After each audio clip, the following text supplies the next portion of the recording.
విభత్సం సృష్టించాయి. జిల్లా వ్యాప్తంగా 220 కోట్ల మేర నష్టం వాటిల్లింది. 60,000 హెక్టార్లలో పంటలు దెబ్బతినగా 1800 ఇళ్లు నేలమట్టమయ్యాయి.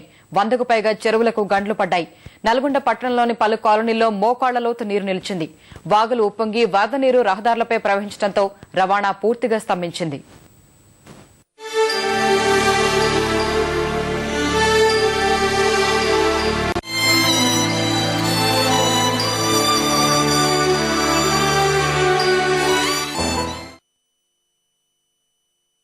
అల్పపీడన వర్షాలతో నల్గొండ జిల్లా అతలాకుతలమైంది. జిల్లా కేంద్రంలోని పలు కాలనీలు జలదిగ్బంధంలో ఉన్నాయి. BT colony, leprosy colony, Vivekananda colony, Raghavendra colony, Gandhinagar కాలనీల్లో వరద ఉధృతి కొనసాగుతోంది. మంచినీరు సహా నిత్యావసరాలు అందక ప్రజలు నానా ఇబ్బందులు పడుతున్నారు. వరద ఎప్పుడు తగ్గుతుందా అంటూ కాలం వెళ్లదీస్తున్నారు.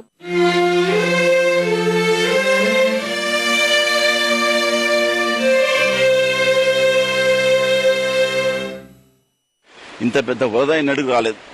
యాక్చువల్గా అక్కడెక్కడో కాలనీస్ కట్టడము, ఆ వాటర్ డైవర్ట్ కాకుండా ఇటు చేసినట్టుగా మాకు చాలా మంది చెప్పడం వల్ల తెలుస్తా ఉంది. ఈ ఓపెన్ డ్రైనేజ్ లేకపోవడము, ఈ వెళ్లాల్సిన నీళ్ళు లేకపోవడం వల్ల కనీసం మంచినీరు తాగడానికి కూడా 2 రోజుల నుంచి ఇబ్బంది పడే పరిస్థితి ఏర్పడింది. ఇక్కడ దాకా వచ్చి ఎవరు ఆదుకునలేదు, ఎవరు చేసింది లేదు. చూసి వెళ్ళిపోయారు. అదన్నారు ఇదన్నారు, అంతా చేసారు, వెళ్ళిపోయారు. మేము మా సొంతంగా మేము అవతలకి గోడలు పలగొట్టుకున్నాం, అన్ని చేశాం. మాకు చాలా ఇబ్బంది ఉంది. అసలు ఉండే పరిస్థితి కూడా లేదు. ఇంటిలో రాత్రి నుంచి ఒక్కొక్కరు ముసలోళ్ళు పెద్దోళ్ళు అందరు నిద్ర లేకుండా కూర్చున్నారు. ఎవరి గోడలు కూలుతాయి, ఎవరు కప్పులు కూలుతాయి అని వాళ్ళ భయం వాళ్ళకున్నది. హాళ్లియా, పాలేరు, కనగల్, మూసి వాగులు ఉప్పొంగడంతో రవాణా స్తంభించింది. కట్టంగూరు చెరువు అలుగు పారడంతో హైదరాబాద్ విజయవాడ జాతీయ రహదారిపై మోకాళ్లలోతు నీరు ప్రవహిస్తోంది. విజయవాడ నుంచి హైదరాబాద్ వచ్చే వాహనాలను కోదాడ, ఖమ్మం, వరంగల్, జనగాం మీదుగా హైదరాబాద్ కు మళ్లించారు. మిర్యాలగూడ, దేవరకొండ, హాళియా, నాగార్జున సాగర్ ప్రాంతాలకు సంబంధాలు పూర్తిగా తెగిపోయాయి.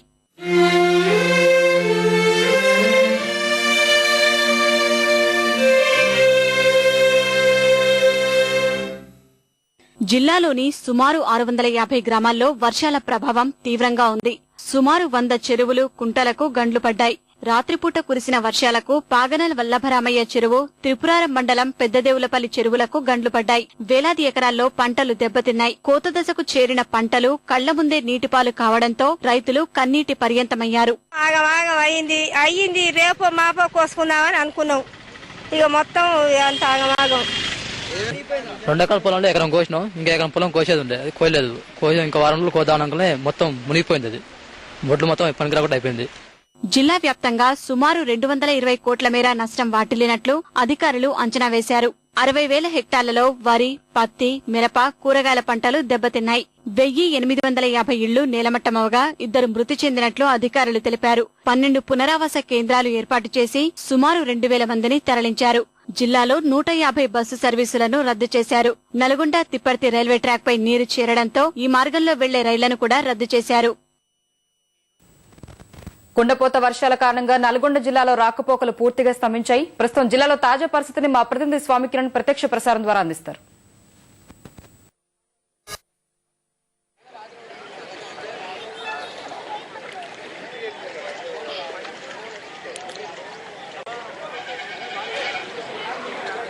స్వప్న, నల్గొండ జిల్లాలో వరద బీభత్సం కొనసాగుతూనే ఉంది. ఎడతెరిపి లేని వర్షాలకు ఇక్కడ ఉన్నటువంటి జిల్లా వ్యాప్తంగా వర్షాలు కురుస్తున్నప్పటికీ కూడా ఇప్పటికీ ఎడతెరిపి లేనటువంటి వర్షాలు కొనసాగుతూనే ఉన్నాయి.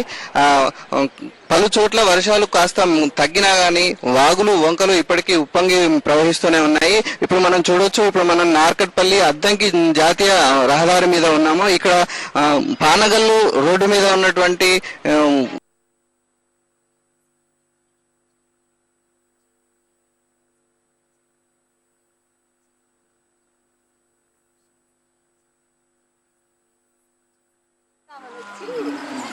వెళ్ళే అవకాశం అయితే లేదు.